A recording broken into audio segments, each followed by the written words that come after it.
BTR নিৰ্বাচনক লৈ যুদ্ধকালীন তৎপৰতা শাসকীয় দল বিজেপিৰ পাঁচদিনীয়া ভ্ৰমণসূচীৰে পাঁচখনকৈ জিলাত এক প্ৰকাৰ নিৰ্বাচনী ৰণদংকা মুখ্যমন্ত্ৰী ডক্টৰ হিমন্ত বিশ্ব শৰ্মাৰ ওদালগুৰি তামুলপুৰৰ পিছত আজি বাক্সাত উপস্থিত হ'ব মুখ্যমন্ত্ৰী ডক্টৰ হিমন্ত বিশ্ব শৰ্মা মুখ্যমন্ত্ৰীৰ লক্ষ্য বিটিআৰ বিজেপি জয়ী হ'লে কোন হ'ব বিটিআৰ প্ৰধান তাকে লৈ এতিয়া সৰব চৰ্চা চলিছে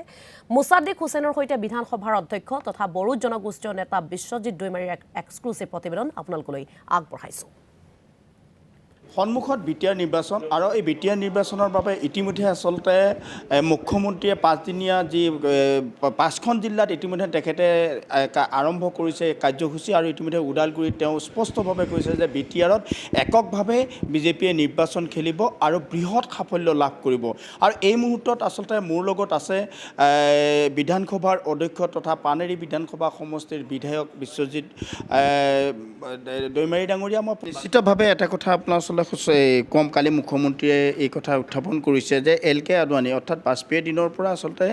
বিজেপিৰ নেতৃত্বতে বিটিআৰত শান্তি আহিছে এতিয়া বিটিআৰত শান্তি আৰু প্ৰগতি শান্তি প্ৰতিষ্ঠা হ'ল গতিকে প্ৰগতি আৰু বিকাশৰ কাৰণে তেখেতসকলে আচলতে কাম কৰি যাব কিন্তু আটাইতকৈ ডাঙৰ কথা হ'ল যে বিটিআৰত যি 40টা পাৰিষদীয় সমষ্টি আছে এই 40টা পাৰিষদীয় সমষ্টিৰ 5টা অপেন আৰু 5টা আচলতে গতিকে এই জনজাতীয় মুখৰ এখন আচলতে তেখেতে আমি এই কথাটো উল্লেখ কৰিছিলোঁ যে চিফ আচলতে কাক পাতিব বা বিটিআৰ প্ৰধান কাৰ মুখ লৈ আচলতে তেখেতে আগবাঢ়িব তেখেতে স্পষ্ট কৰিছে যে জনজাতীয় লোককেই আমি চিফ পাতিম বা তেনেধৰণৰ কথা ওলাইছে গতিকে এই কথাখিনি কিন্তু মানুহৰ মাজত আচলতে প্ৰচলিত হৈছে কোন চিফ হ'ব কেনেধৰণৰ হ'ব কাৰ মুখেৰে আচলতে বিটিচিত আগুৱাই লৈ যাব এই প্ৰসংগৰ ওপৰত আপুনি কি ক'ব নহয় এইটোতো প্ৰত্যেকটা ৰাজনৈতিক দলৰে মানে যেতিয়া নিৰ্বাচন খেলিব তেতিয়া সেই নিৰ্বাচন খেলাত প্ৰথমটো হ'ল ৰাইজে কি বিচাৰে আৰু আমি নিৰ্বাচন কেনেকৈ জিকিব পাৰোঁ 2 নম্বৰ নিৰ্বাচন জিকাৰ পিছত নেতৃত্ব কাৰ হাতত আমি দায়িত্বটো দিব পাৰোঁ গতিকে আমাৰ যিখিনি পাৰ্টীয়ে নিৰ্বাচন খেলিব গতিকে নিৰ্বাচন খেলা পাৰ্টীবিলাকৰ ভিতৰত কাৰ নেতৃত্বৰ দায়িত্ব দিলে ভালকৈ মানে আমাৰ দলৰ পৰা মানে যিটো মানে তাত প্ৰতিশ্ৰুতি দিছে বা এটা পৰিকল্পনা লৈছে সেই কামবিলাক বাস্তৱত ৰূপায়িত কৰিব পাৰে তেনেকুৱা ব্যক্তিক মানে চাব গতিকে সেইকাৰণে ছেভ হোৱাৰ অভাৱ নহয় মই ভাবোঁ নিৰ্বাচনত বহুতো কেণ্ডিডেট এতিয়া আগবাঢ়ি আহি আছে আৰু চব কেণ্ডিডেটৰে এটা অভিজ্ঞতা আছে গতিকে মানুহৰ কোনো অভাৱ নাই আৰু মই ভাবোঁ এইটো জুলাইৰ শেষৰ পিছত এইখিনি কথাও স্পষ্ট হৈ যাব যে নেতৃত্ব বহন কোনে কৰিব মানে বিজেপিৰ ক্ষেত্ৰত গতিকে এতিয়া ওলাই আছে চব সমষ্টিতে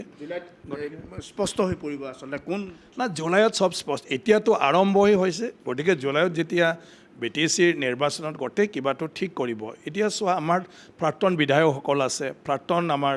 EM সকলো আহিছে প্ৰাক্তন MCLA সকলেও আহিছে এক্সপিৰিয়েঞ্চ বিভিন্ন দল সংগঠনত এক্সপিৰিয়েঞ্চ থকা মানুহখিনিও আজি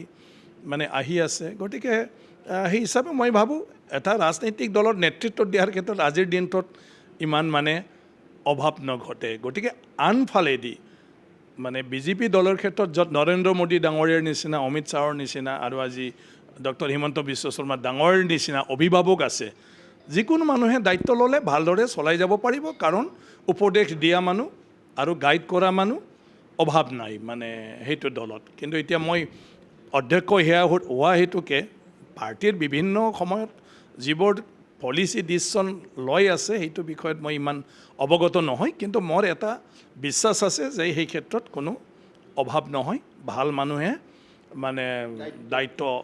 ল'ব পৰা যাব আৰু মানে দ্ৰুত গতিত পিটিচিখন ৰাইজৰ দৈনন্দিন যিটো সন্মুখীন হোৱা সমস্যা অতি সহজে সেইবিলাক আঁতৰিব পৰা যাব কাৰণ বিটিচি বিজেপিৰ পৰিকল্পনা নিশ্চিতভাৱে মই এটাই মোৰ আপোনাৰ আচলতে এতিয়া প্ৰশ্ন আছে এই প্ৰশ্নটো আচলতে এই ধৰণৰ এইবাৰ বিটিআৰ নিৰ্বাচনত আপোনালোকে এককভাৱে চৰকাৰ নিশ্চয় কৰিব পাৰিবনে নে অন্যথা আপোনালোকে আচলতে কিং হ'ব নে কিং মেকাৰ হ'ব নহয় এই কথাটো ৰাইজৰ ওপৰত নিৰ্ভৰ কৰিব এতিয়া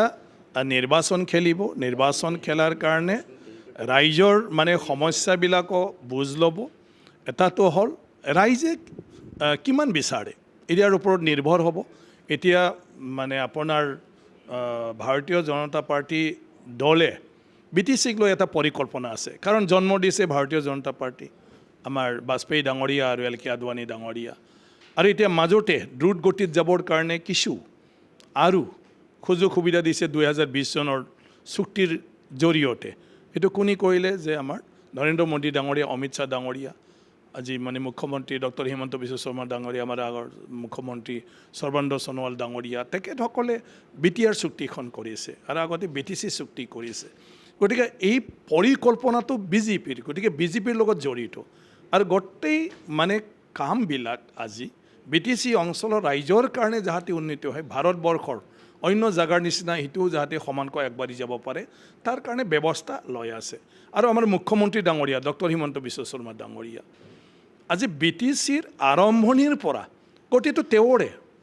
আজি যদি বড়োলেণ্ড ইউনিভাৰ্চিটি স্থাপন হৈছে হিমন্ত বিশ্ব শৰ্মা ডাঙৰীয়া তেওঁ আমি এই কথা পাতি পেলাই আগতে তাত ইউনিভাৰ্চিটি যদি আপগ্ৰেড কৰি ভাল হ'ব হিমন্ত বিশ্ব শৰ্মা ডাঙৰীয়াই সেইটো কৰি দিছে বিনেশ্বৰ ব্ৰহ্ম ইঞ্জিনিয়াৰিং কলেজ হিমন্ত বিশ্ব শৰ্মা ডাঙৰীয়াই কৰিছে আজি মানে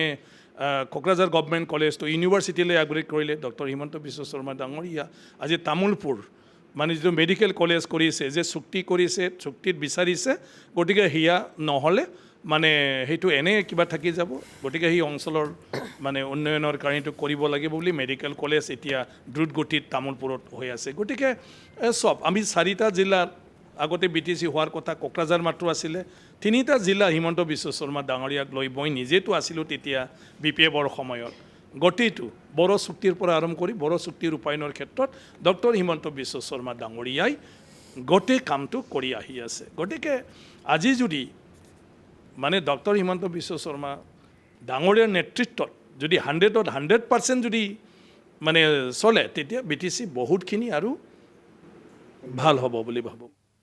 আৰু এয়া ওদালগুৰিৰ পৰা অসম বিধানসভাৰ অধ্যক্ষ বিশ্বজিৎ দৈমাৰীৰ সৈতে সাক্ষাৎকাৰ গ্ৰহণ কৰা আমাৰ জ্যেষ্ঠ সাংবাদিক মুছাদ্দিক হুছেইনৰ এক প্ৰতিবেদন আপোনালোকলৈ আগবঢ়ালোঁ